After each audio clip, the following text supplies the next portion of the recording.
Now we read about stages of embryo development. Student, firstly after fertilization zygote is formed, and in the zygote mitotic division start, and it formed 2, 4, 8 or 16 daughter cells which we called blastomere, and this blastomeres cell 8 to 16 stays, we call it morula, and the morula continuously to divide and transform into blastocyst. And student, blastocysts are arranged into outer layer which we call trophoblast and inner group of cell which we called inner cell mass. Okay, so firstly zygote is formed, then after division, mitotic division, blastomere is formed, and 8 to 16 blastomere stage is called morula. Then morula developed, divide and form blastocyst. Blastocysts have outer layer, trophoblast and inner cell mass. And student, immediately after implantation, the inner cell mass differentiate into an outer layer called ectoderms and inner layer endoderms, and a mesoderm soon developed between the ectoderms and endoderms. So blastocyst, okay, blastocyst have outer layer trophoblast and inner layer inner cell mass. Okay, blastocyst has trophoblast and inner cell mass.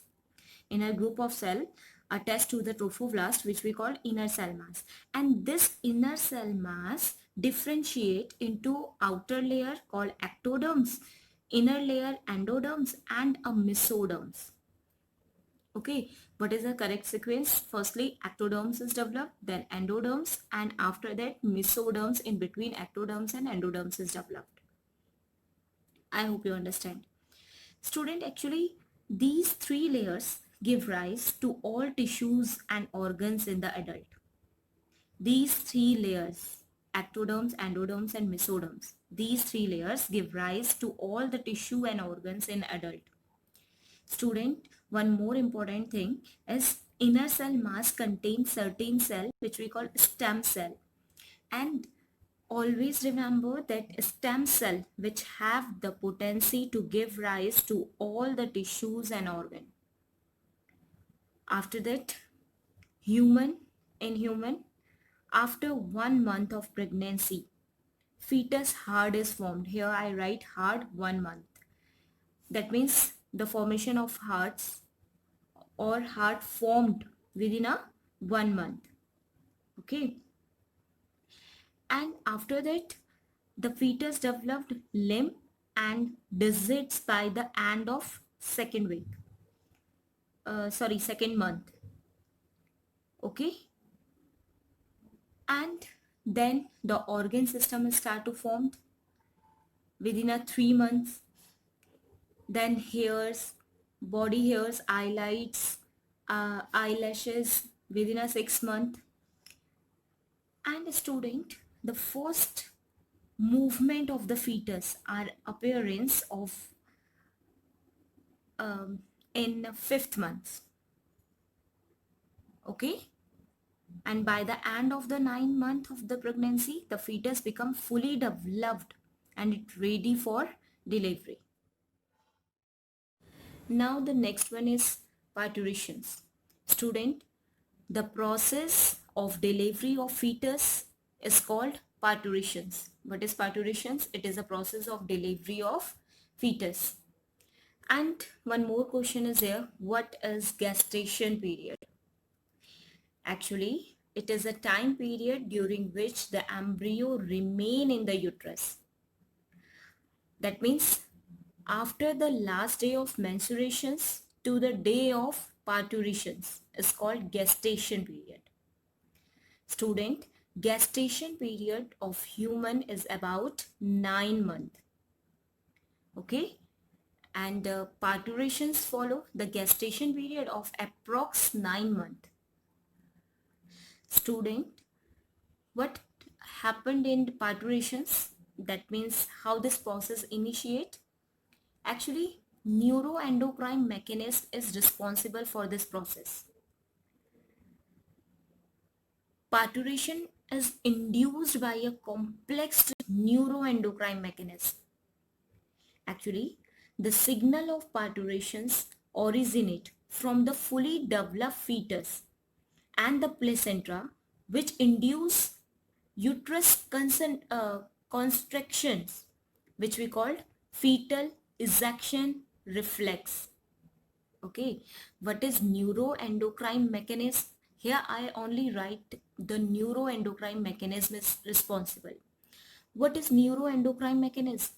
Actually, the signal of parturitions originate from the fully developed fetus. When the fetus is fully developed, it's sent to the signal and placenta also, which induce uterine wall contraction, start to contract, and it is called fetal ejection reflex.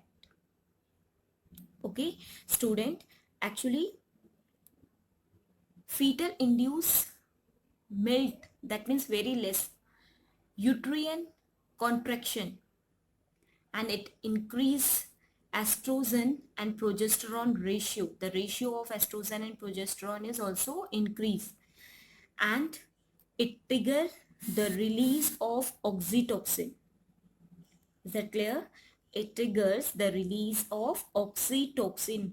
Always remember this hormones oxytocin. And the release of oxytocin from the maternal pituitary, and it promotes contractions of uterine muscles, which is turn stimulate further section of oxytocin. Okay, so what is the role of oxytocin, why the oxytocin is released, and from where it released?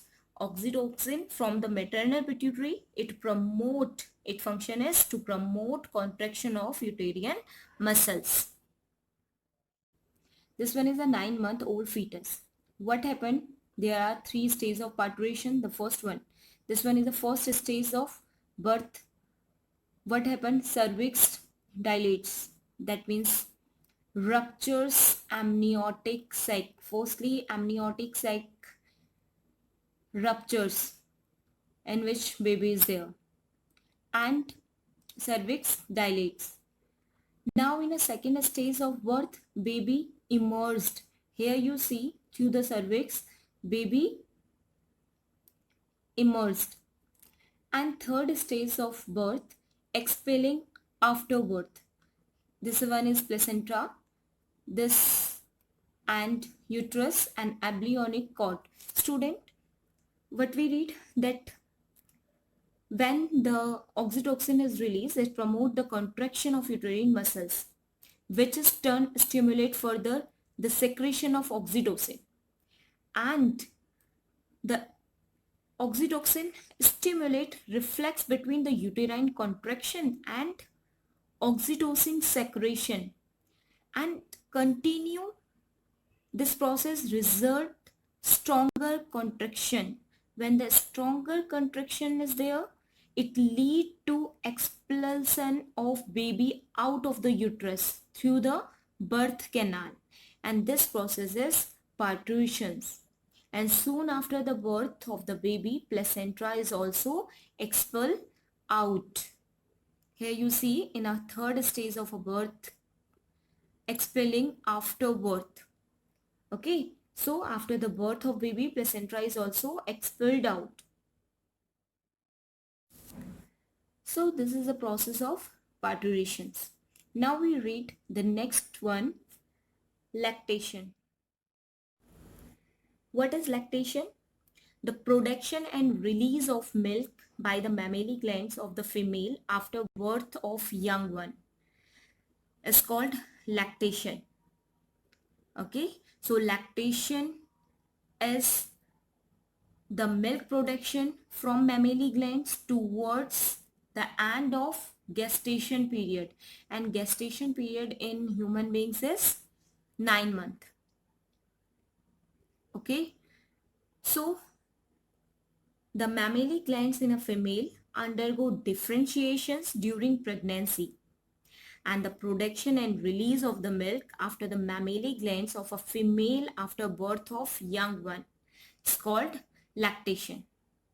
Student, always remember, and this one is very important also, that the first milk which come out from the mother's mammary glands just after the childbirth is called colostrum. This is very important question also, that what is colostrums? The first milk which come out from the mother's mammary glands just after the childbirth is called colostrum.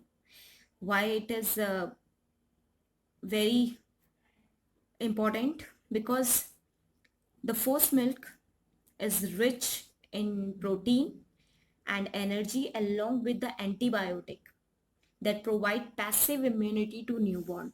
Here you see, student, it is rich in vitamin, it is rich in nutrient and rich antibodies that build up the body immunity. This is all for today.